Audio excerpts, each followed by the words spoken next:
सरस्वती वंदना से शुरू।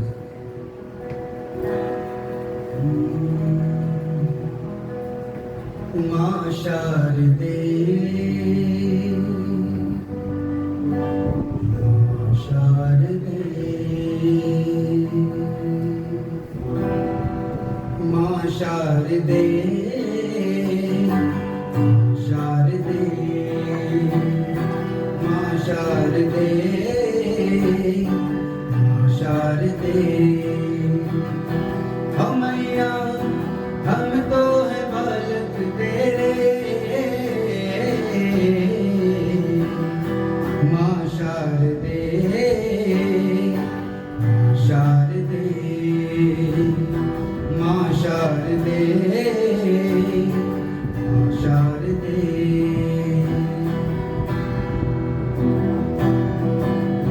तू है बंधु बड़ी माँ वीणा पानी, करती दया हो सब पे अम्बे भवानी।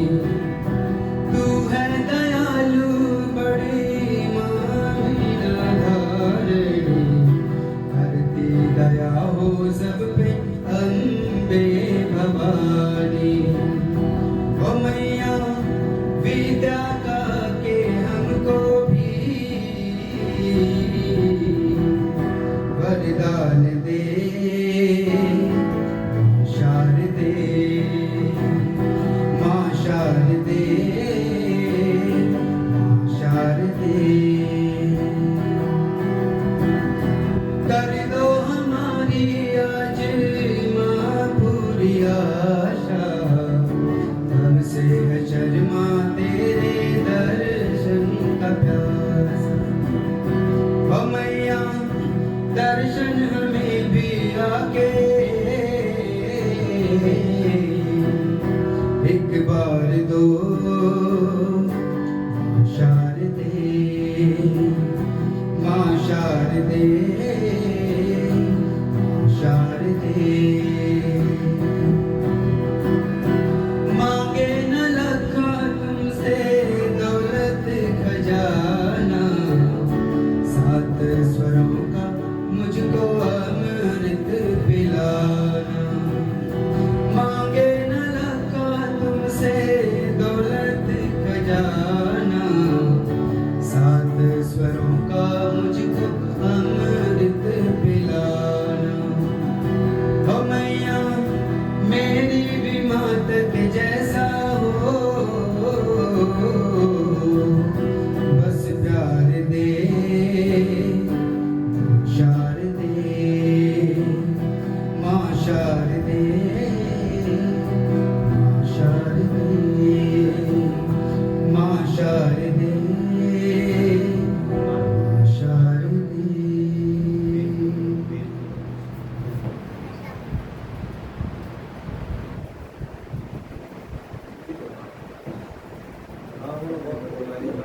माता सीता की अग्नि परीक्षा तक आवर्षण प्राप्त किया था।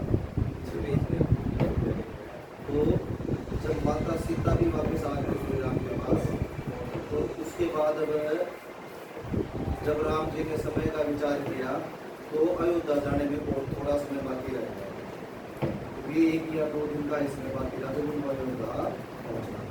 तो श्री राम जी चिंतित हुए, उन्होंने सभी को बुलाया कि भाई मुझे मतलब कल तक ही अयोध्या पहुंचना है, और अभी मैं लंका में हूँ कि लंका कहाँ और अयोध्या कहाँ। और अगर मैं कल सुबह अयोध्या नहीं पहुंचा तो जो भरत है उसने मेरे को वचन दिया था, अगर मैंने एक पल की भी देरी दी अयोध्या पहुंचने में तो मैं अपने प्राण त्याग दूं।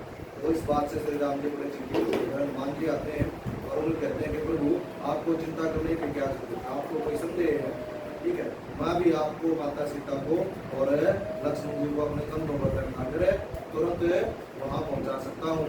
आज ही शाम तक आपको अयोध्या पहुँचा सकता हूँ, तो आप चिंता मत करो। लेकिन तभी वहाँ पर विभीषण जी और सभी लोग वहाँ पर आ जाएंगे। और फिर विभीषण जी होते कि ऐसे श्री राम जी आप अकेले कैसे अयोध्या चले जाओगे। तो हमने तो सभी साथियों ने मिलकर ये सोचा था कि श्री राम जी जब अयोध्या जाएंगे और उनका राज तिलक होगा तो हम सारे राम जी का राज तिलक देखेंगे। और विभीषण जी कहते हैं कि हमने इसकी पूरी व्यवस्था कर रखी कि आप अयोध्या कैसे जाओगे। तुरंत फिर विभीषण जी पुष्पक विमान को वहां बुलाते हैं। पुष्पक विमान ब्रह्मा जी के द्वारा भेंट किया गया था, जो रावण के जो भाई थे कुबेर को भेंट किया गया था। और कुबेर के पराक्रम करके रावण ने पुष्पक विमान को छीन लिया था, उसको लंका में लिया। पुष्पक विमान की ये खासियत थी कि वो जरूरत और आवश्यकता के अनुसार उसका साइज को छोटा या बड़ा किया जा सकता था, और वो मन की गति से चल सकता था। मतलब उसकी जो गति है वो बहुत तेज, संसार में सबसे तेज गति से वो चल सकता है। तो पुष्पक विमान वहाँ आता है और श्री राम जी अपनी जो पूरी सेना है उनको अंतिम संदेश देते हैं और उन्हें किष्किंधा वापस जाने के लिए बोलते हैं। उन सभी का धन्यवाद करते हैं। और उसके बाद श्री राम जी माता सीता के साथ, लक्ष्मण के साथ, हनुमान जी, अम्बक जी, सुग्रीव जी, लव जी, जामुन जी और विभीषण जी, ये सभी लोग पुष्पक विमान पर बैठकर अयोध्या की तरफ चल देते हैं। जब ये लोग अयोध्या की तरफ जाते हैं तो रास्ते में श्री राम जो सीता के बगैर जो पल बीते थे, दिन बीते थे, वो दिखाते हुए चलते हैं कि ये सेतु बनाया हमने। और जो पूरा रामेश्वरम पर आते हैं कि यहाँ मैंने भगवान शिवलिंग की, भगवान शिव की पूजा की थी युद्ध में विजय होने के लिए, और यहाँ पर शिवलिंग की स्थापना की। तो माता सीता से श्री राम से आज रहते हैं एक बार मैं भी आपके साथ यह पूजा करना चाहती हूँ और भगवान शिव का धन्यवाद हमें करना चाहिए। तो प्रताप श्री राम में विजय मिली। तो फिर भगवान श्री राम माता सीता के साथ और पुष्पक विमान को वहाँ उतारते रामेश्वर में भगवान राम और माता सीता भगवान शिव की फिर से वहाँ पूजा करते हैं। उसके बाद फिर वापस से पुष्पक विमान चल देता है और श्री राम जी उनको सारी जगह बताते चलते हैं कि यहाँ किष्किंधा है, ये सब है। तो ये सब चीजें बताते हुए वो पहुंच जाते हैं अंत में भारद्वाज मुनि के आश्रम पे। जब भारद्वाज मुनि के आश्रम पर पहुंचते हैं तो श्री राम जी वहाँ पर बोलते हैं कि है यही विमान उतारो, मैं भारद्वाज मुनि से मिले बगैर अयोध्या नहीं जाऊँगा। तो भारद्वाज मुनि के पास मिलने के लिए जब राम जी वहाँ पर उतरते हैं तो उसके बाद वो हनुमान जी को बुलाते हैं और हनुमान जी को जाकर कहते हैं कि शाम का समय हो गया है और तुम अभी अयोध्या में जाओ, और अयोध्या में जाकर क्योंकि भक्त बहुत चिंतित होगा, क्योंकि कोई भी गुप्तचर और कोई भी अभी तक ये संदेश को भक्त के पास लेकर पहुंचा नहीं होगा कि श्री राम जी अयोध्या के निकट आ गए। तो भक्त बड़ा चिंतित होगा क्योंकि वो तो कल सूर्योदय तक मुझे वहाँ पहुँचना है। तो तुम जाकर भक्त को संदेश देना कि मेरा आगमन होने वाला है और गंगा नदी के तट पर आ गया और मैं गंगा की पूजा करने के बाद सूर्योदय के समय अयोध्या में पहुँच जाऊँगा। लेकिन तुम एकदम से उसके सामने मत जाना, भेष बदल कर जाना, क्योंकि कई बार एकदम से अगर इंसान को बहुत ज़्यादा खुशी होती है तो वो भी हानिकारक हो सकती है। तो हनुमान जी को श्री राम जी खुद भारद्वाज मुनि के आश्रम में रुकते हैं और हनुमान जी को अयोध्या में भेजते हैं। और उस तरफ अयोध्या में क्योंकि लगभग शाम का समय हो गया था, श्री राम जी को कोई खबर है नहीं, तो भक्त बड़े चिंतित होते तो कल सूर्यास्त से पहले तो राम को आना है, और अब श्री राम की कोई खबर भी नहीं है कि आसपास अयोध्या के कहीं दिखाई दी हो या आगे नहीं संदेश आया। तो भरत जी ने वशिष्ठ जी को बुला लिया था और भरत जी वशिष्ठ जी को बोलते हैं कि अयोध्या के आसपास भी श्री राम नहीं आए, और जैसा मैंने वचन दिया था कि मैं सूर्योदय तक भी अगर श्री राम नहीं आते हैं तो मैं अपने प्राण त्यागूंगा, और मेरे प्राण त्यागने के बाद जब तक भैया राम अयोध्या में नहीं आते तो तब तक अयोध्या का जो सारा राजपाट का काम है वो आपको देखना है, भी है वो खाली नहीं रहनी चाहिए। तो उनको समझा रहे थे, वशिष्ठ जी उनको समझाते हैं कि ऐसी कोई बात नहीं है, श्री राम ने वचन दिया है तो वो कल सूर्योदय तक आ जाएंगे, तुम्हें इतना अधीर इतना बेचैन नहीं होना चाहिए। तो वो कहता कि इतना अधीर या इतना बेचैन क्यों ना हो, अभी तक भैया की कहीं आसपास आने की भी खबर है।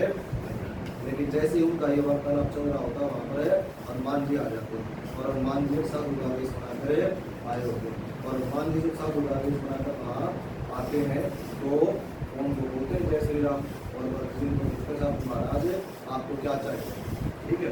तो वो उनको बोलते हैं कि मैं कुछ लेने नहीं आया, बस आपसे मिलने के लिए आया था और आपको श्री राम जी का एक संदेश पहुंचाने के लिए आया था। वो कहते हैं कि श्री राम जी गंगा माता के तट पर आ गए और माता सीता को गंगा की पूजा करने की अर्चना करने की उन्होंने माता गंगा से अनुमति मांगी थी कि अगर 14 साल के बाद सर्व समझते हैं तो माता गंगा की पूजा आरती करेंगे। तो आरती के लिए माता सीता वहाँ पर रुक गई है और मैं आपको श्री राम का संदेश देने के लिए आया हूँ। महात्मा आपको भगवान श्री राम का जो आपने इतना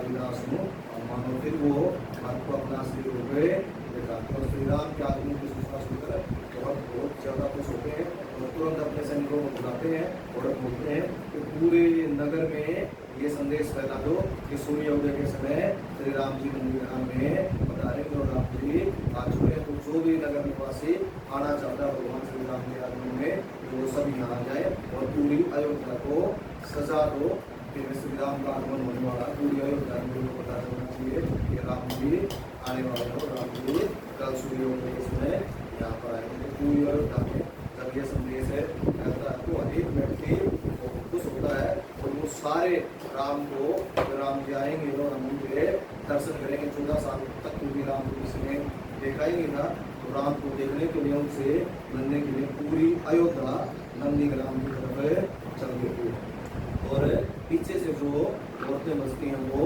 भगवान पूरी अयोध्या को सजा। उसके बाद जो श्री राम जी हैं भारद्वाज मुनि से मिलने के बाद वो आगे आते हैं। उम्र निषाद राज से मिलना था वो आनंदा माता की पूजा। इधर निषाद राज को संदेश मिलता है कि राम द्वार आकाश मार्ग से अयोध्या जाने को बड़ा दुखी होता है। ऐसा हो ही नहीं सकता। मेरे जो मित्र उन्होंने मुझे ये वचन दिया था कि वो मेरे से मिले बगैर अयोध्या वापस से नहीं आएंगे। जब वो ये बात कर रहे होते हैं तो श्री राम जी का जो सत्यवान है निषाद राज की वहाँ और भगवान राम को देखकर निषाद राज को खुश होकर उनसे मिलने के लिए आते हैं। और जैसे ही निषाद राज जी से मिलने के लिए आते हैं तो भगवान श्री राम को कहते हैं कि पहले तो तुम्हें माता गंगा की जो पूजा करनी है सीता को, सीता ने प्रवृत्ति मांगी उसकी तैयारी करते हैं। उसके बाद निषाद राज जी माता सीता की ये जो गंगा आरती उसकी तैयारी करवाते हैं। माता सीता गंगा आरती के बाद जो श्री राम जी है निषाद राज से कहते हैं निषाद राज को भी अपने साथ पुष्प विमान में बैठा लेते हैं और जैसे ही सूर्योदय का समय होता है वो अयोध्या में आगमन करते हैं। अयोध्या के अंदर पहुँचते हैं। अब श्री राम जी जैसे अयोध्या में पहुँचते हैं वहाँ को पूरे सभी अयोध्यावासी श्री राम का इंतजार कर रहे हैं। और जैसे ही राम जी वहाँ पर आते हैं तो सबसे पहले श्री राम जी जो अयोध्या की भूमि है क्योंकि श्री राम जी ने अपने पूरे जीवन काल में ये चीज सिखाई कि जो जन्मभूमि है वो सबसे पूजनीय और वो अयोध्या की जो भूमि है उसको प्रणाम करते हैं और वापस उसको धन्यवाद करते हैं कि मैं सकुशल अपने पत्नी और अपने भाई के साथ यहाँ लौट पाया। तो ये आपकी कृपया आपके चरणों में वापस आ पाया। और जो अपने साथ हुआ अयोध्या की मिट्टी लेकर के 14 साल के उस मिट्टी को वहीं पर डाल दी। उसके बाद जो सारी माताएं आई हुई थी और सभी लोग आए हुए थे जो श्री राम जी ने तो सबसे पहले उसी तरह जैसे उन्होंने चित्रकूट में किया था सबसे पहले देवी के पैर छूते हैं। फिर वो लोगों की सबसे छोटी माता सुमित्रा उसके पैर छूते हैं और फिर माता कौशल्या के पैर छूते हैं। तो यही जो कर्म है वो माता सीता और लक्ष्मण जी भी उसके बाद जो भक्त जी है वो श्री राम के पैर छूते हैं और उन्हें जो उनकी पादुकाएं हैं जो उन्होंने राम जी से ली की थी पादुकाएं श्री राम को पहना। इसके बाद जब लक्ष्मण ने माता कौशल्या के पैर छुए माता कौशल्या उनसे पूछती कि बेटा मुझे पता चला कि तुम्हें शक्ति का अपराध लगा था तुम्हें मूर्छित हो गए थे उस समय तुम्हें मेरी याद तो आई होगी क्योंकि मैं तुम्हारी माँ हूँ।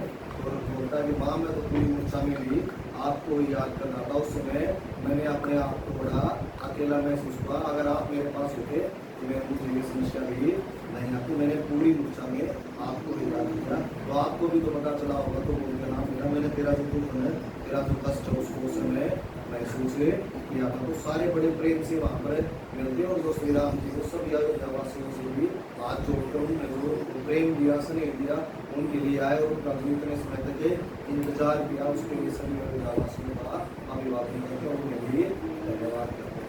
और फिर वशिष्ठ जी बोलते हैं कि श्री राम को जो बोले के जाओ इनके जो जटाएं बांधी इनको खुलवाओ इनको नहलाओ और इनके राज्य को की तैयारी करो। कल ही शुभ मुहूर्त है और कल के लिए हम राम का रास्ते करेंगे क्योंकि राम जी रास्ते लगे उन्होंने पहले की पूरी तैयारी कर रखी थी। पता नहीं श्री राम जी और राम जी का रास्ते लग होता है। जब राम जी का रास्ते लग होता है तो सभी देवता और ब्रह्मा जी शिव भगवान शिव सभी लोग राम का रास्ते देखने के लिए राम के रास्ते के बाद जब राम जी धरती पर विराजमान हो जाते हैं तो वो अपने सभी साथियों से राम मंदिर से पूरी अयोध्यावासियों का परिचय करवाते हैं और उन सबको वहां पर आने के लिए अपने रास्ते के उपलक्ष्य में, उनके सहयोग के उपलक्ष्य में मित्रता की एक भेंट देने लगते हैं।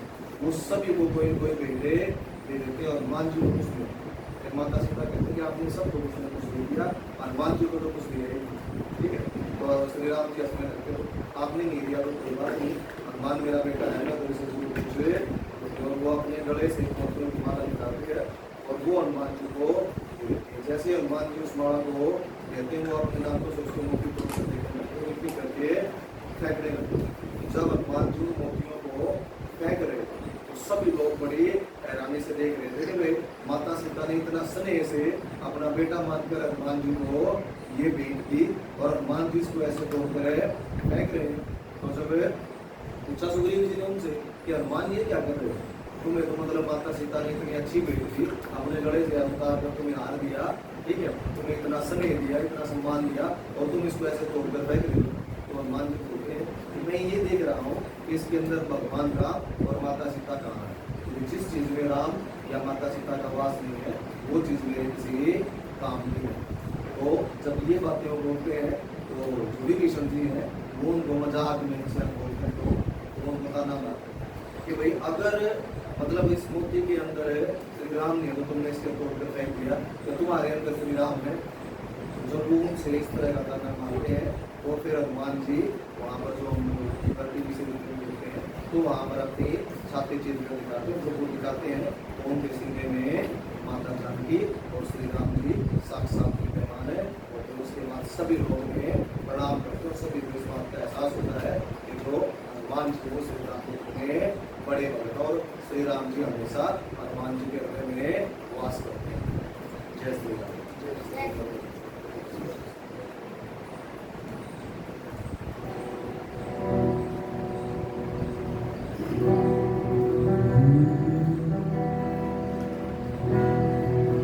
पूजूं मात सरस्वती, सिमरूं सिद्ध गणेश, जिनके सुमिरन मात्र से जड़ता रहे न शेष,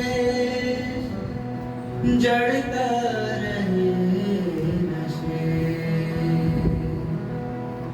श्रद्धा प्रतिमा पार्वती, शंभु विश्वास, इनकी कृपा बिना न हो विगतागत आभास, विगतागत आभास। भक्ति शक्ति के धाम है, रुद्र रूप हनुमान, जो क्षमता में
श्री राम की अमर कहानी है। भवतारिणी दुख हारिणी जग कल्याणी है। ये रामायण श्री राम की अमर कहानी है। जो वाल्मीकि ने प्रथम लिखी, तुलसी जी ने अति सहज कही, हमें वही कथा दोहरानी है। ये रामायण श्री राम की अमर कहानी है। जय श्री राम।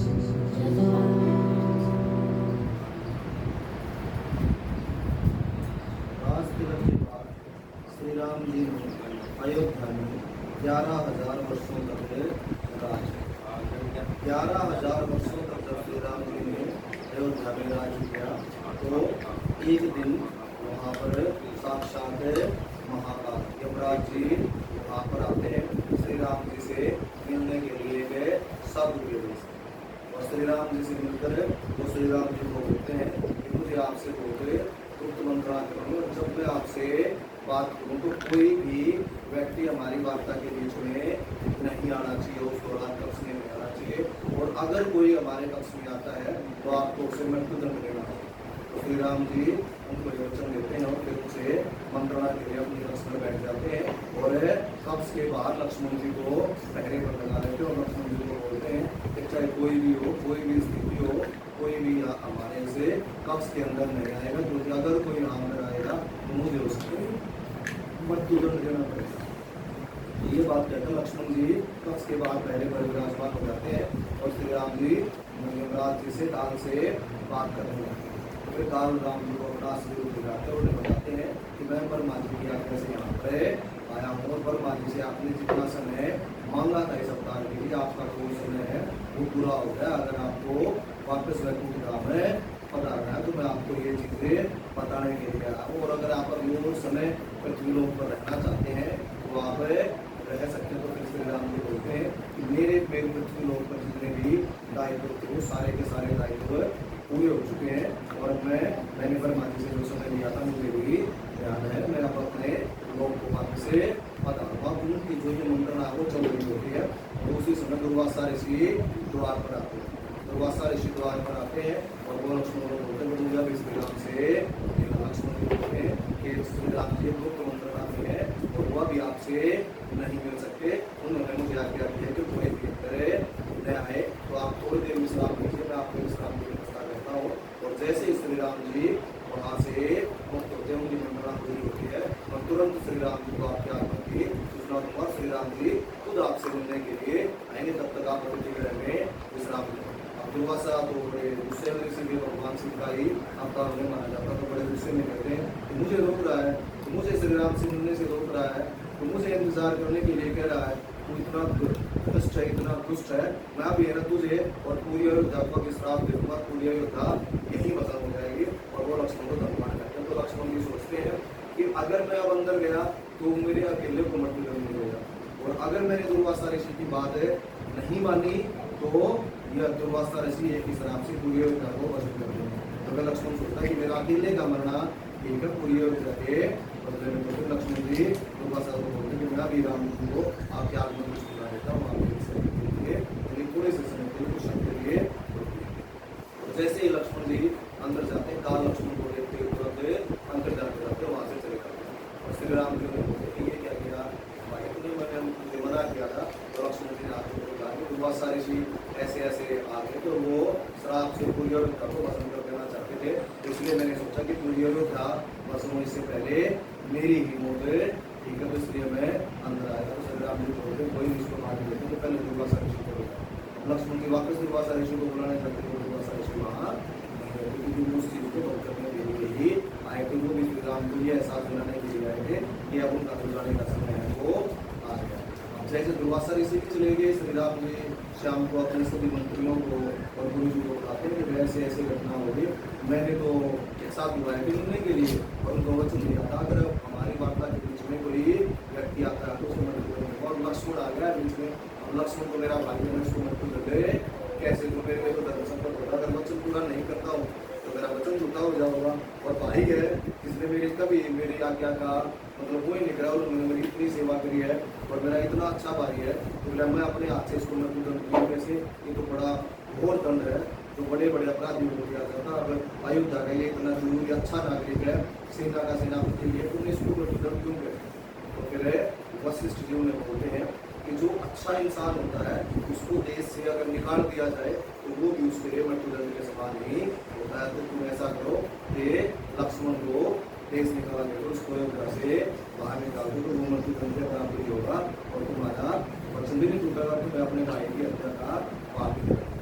तो फिर श्री राम जी लक्ष्मण को देश निकाला देते हैं और लक्ष्मण जी जैसे ही उनको देश निकाला देता है वो श्री राम जी को नमस्कार करके चले जाते हैं। और अगले दिन जो सूर्योदय का समय होता है, सूर्य की पहले किरण के साथ माता सूर्य में खड़े होकर वो अपने प्राण त्याग देते हैं और अपने लोगों को चले जाते हैं। और फिर जब लक्ष्मण जी भी चले गए तो श्री राम जी अपने मंत्रियों को अपने परिवार को वहाँ पर इकट्ठा करते हैं और अपना जो पूरा राज्य था उसको 8 हिस्सों में बांट देते हैं। और 8 हिस्सों में बांटते क्योंकि जो श्री राम जी वो 4 भाई थे, सभी को 2-2 पुत्र थे, तो वो अपने 8 जो बेटे थे उनके अंदर अपने राज्य के 8 हिस्से करके उन सभी को 8 टुकड़ों में बना राज्य बांट देते, एक एक हिस्से का उनको राजा बनाते। और उसके बाद श्री राम जी अपने परिवार के साथ अपने भाइयों के साथ अपने आश्रम वहाँ पर अपने लोग को जाने लगते हैं। श्री राम जी जाने लगते हैं तो बहुत सी अयोध्यावासी वो भी कहते हैं कि हम भी आपके साथ ही जाएंगे, आपके बगैर हम यहाँ पर नहीं रुकेंगे। तभी वहाँ पर सुग्रीव जी और भी बहुत सारे उनके साथी थे वो निकल आ जाते हैं। हनुमान जी भी श्री राम जी के साथ ही जाना चाहते हैं, लेकिन श्री राम जी हनुमान जी को बोलते हैं कि तुम यहीं पर रहना है, आगे आने वाला जो समय है वो बहुत खराब आएगा क्योंकि त्रेता युग का अंत होने वाला है। तो आपको उसके बाद कलयुग आएगा जो कि बहुत खराब समय होगा और धरती पर धर्म की बहुत हानि होगी। उस समय धर्म की स्थापना के लिए मुझे तुम्हारी जरूरत होगी, तो इसलिए तुम्हें पृथ्वी लोक पर ही वास करना। तो पृथ्वी लोक पर वास करने के हनुमान जी को आज्ञा देते हैं। हनुमान जी में कहते हैं कि आपकी आज्ञा है तो पृथ्वी लोक पर वास जरूर करूंगा, लेकिन मेरी भी आपसे एक प्रार्थना है कि जब तक पृथ्वी लोक पर राम कथा गाई जाएगी, राम की कथा का गुणगान होगा, तब तक मैं पृथ्वी लोक पर वास करूंगा।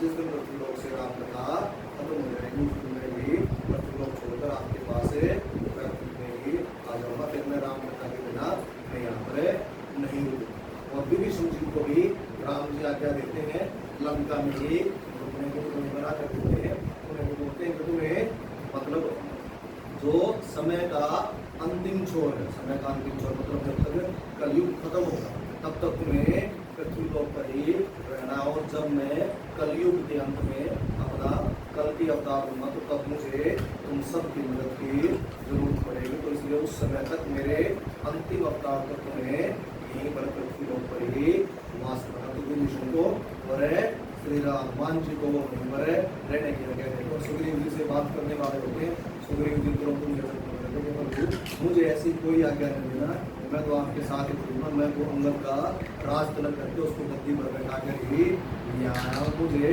पृथ्वी लोक पर रहने की आज्ञा नहीं देना, मैं आपके साथ ही प्रस्थान करूँगा। और इसके बाद श्री राम जी ब्रह्मा जी को बुलाते वहाँ पर बोलते हैं कि जो लोग आज सरयू में मेरे साथ अपने प्राणों का त्याग करेंगे उनके लिए आप नए लोक का निर्माण करो और उनको दोबारा यहाँ पर कभी जन्म नहीं होगा, वो हमेशा हमेशा के लिए मुक्त हो जाएंगे। तो फिर ब्रह्मा जी उनके लिए साकेत धाम का निर्माण करते हैं, जहाँ पर आज भी जो भगवान विष्णु है वो श्री राम के रूप में ही विराजमान होते हैं। जैसे भगवान राम ने अपने अवतारों में भगवान विष्णु ने 2 लोक नए बनाए, तो श्री राम के अवतार में साकेत लोक और दूसरा जो भगवान कृष्ण का उनका अवतार था उसके बाद 2 लोक। ये 2 लोग ऐसे हैं जिसमें आज भी भगवान उसी रूप में वास करते हैं। साकेत धाम में भगवान श्री राम के रूप में ऐसे ही निवास करते हैं और 2 लोग भी आज भी भगवान कृष्ण के रूप में वहाँ पर राधा जी के साथ निवास करते हैं। 2 लोग तो आज अगर किसी को देखना है 2 लोग में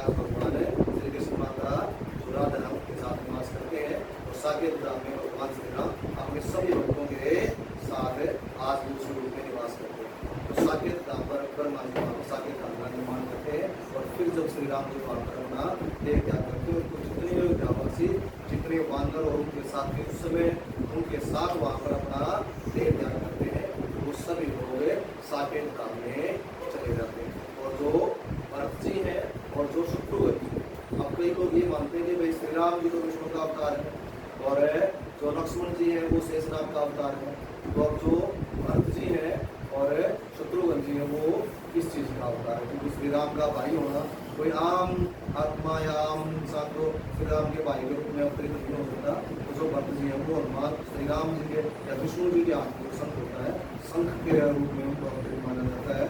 और जो सुदर्शन होता है उसका रूप माना जाता है शत्रुघ्न जी को, और शेषनाग का अवतार मानते हैं श्री राम। ये राम जी का पूरा जीवन चरित्र है। जो रामायण है, रामायण मतलब अपने आप में बहुत बड़ा ग्रंथ है।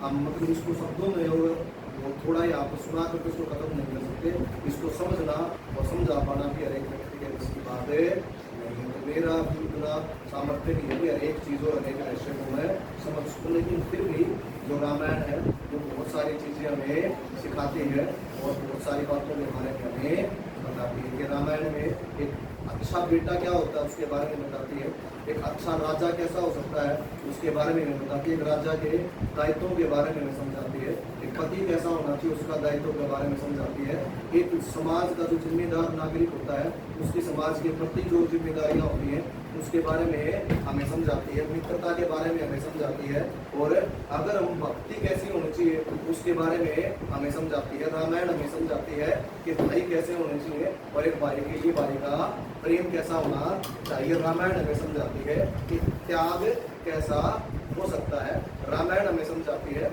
अगर माता पिता से कोई गलती भी हो जाए तो उसके बाद भी वो माता पिता ही होते हैं और हमें किस तरह से उनका सम्मान करना चाहिए। तो ये सभी चीजें रामायण हमें समझाती है। रामायण हमें नारी सम्मान के बारे में भी बताती है कि नारी सम्मान से ऊपर देश में कुछ भी नहीं हो। नारी का जहाँ सम्मान नहीं होता वो जो देश है, वो जो राष्ट्र है, वो जो गाँव, वो जो शहर है, उसका विनाश होना क्या है, आज नहीं तो पूरी सभ्यता का पतन होना निश्चित है। तो नारी सम्मान इन सभी चीजों का आदर्श रामायण स्थापित करती है। और अगर हम ये माने कि राम का जो जन्म है वो सिर्फ रावण के वध के लिए हुआ था तो ये भी सच नहीं, क्योंकि अगर सिर्फ रावण को ही मारना होता तो श्री राम जी अयोध्या से ही सेना लेकर रावण पर आक्रमण करके उसका वध कर सकते थे। लेकिन रावण को मारना सिर्फ श्री राम का लक्ष्य नहीं था।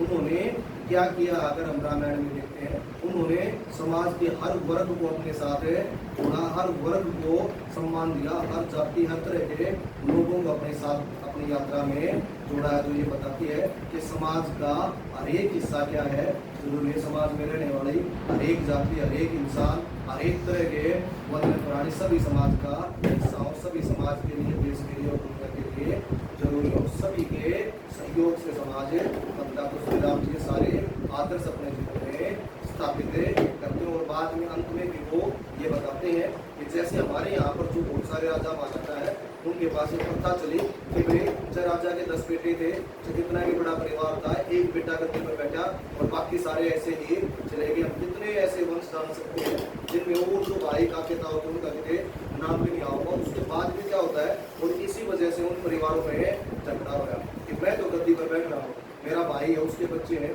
उनका कहीं नाम ही नहीं रहा।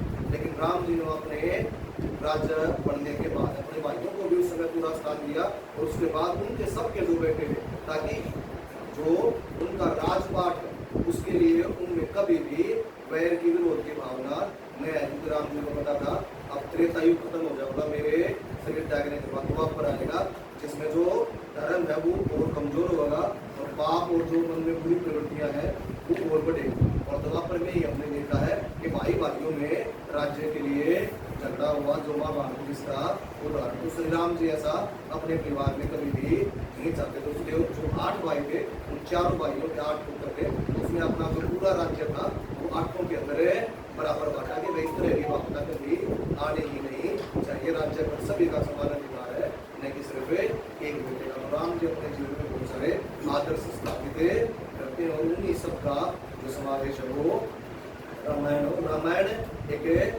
ये बताते हैं कि एक इंसान का जो जीवन है, कि पुरुष का जो जीवन है, कि वो पूर्ण रूप से कैसे होना चाहिए। और इसीलिए श्री राम जी को मर्यादा पुरुषोत्तम भी कहा जाता है। जय श्री राम।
सिया राम जय जय राम।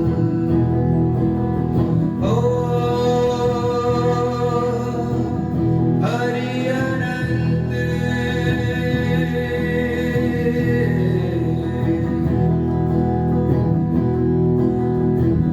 हरि अनंत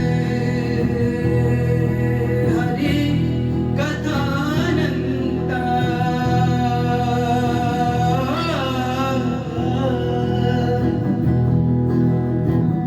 कहि सुनहि बहुविधि सब संता। राम सिया राम जय जय राम। राम सिया राम जय जय राम। सीता राम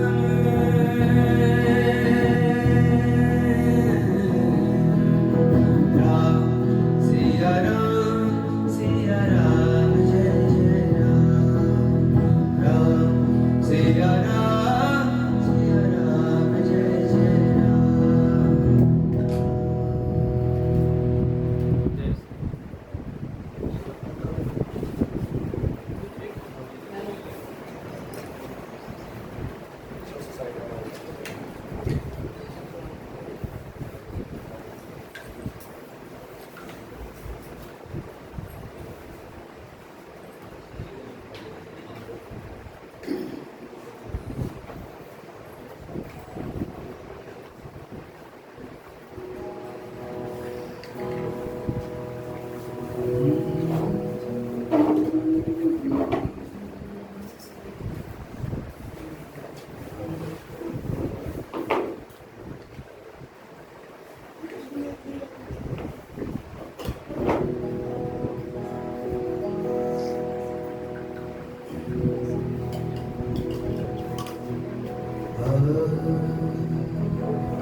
आरती श्री रामायण जी की कीरति कलित ललित सिया की। आरती श्री रामायण जी की।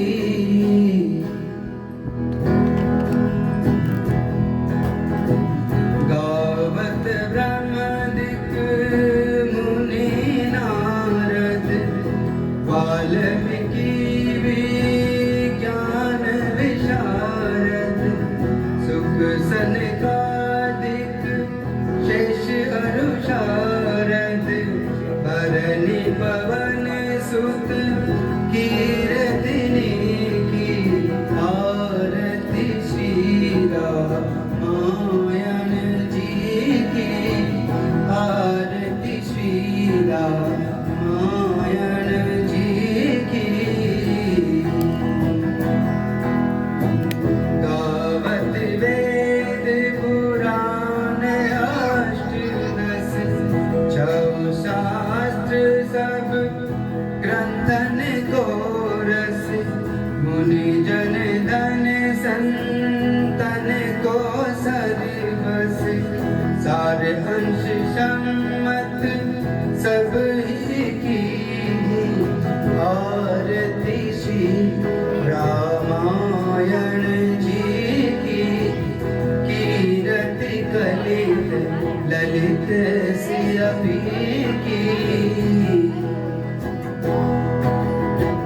गावत संतत शंभु भवानी। अरुघट संभव मुनि विज्ञानी। व्यास आदि कवि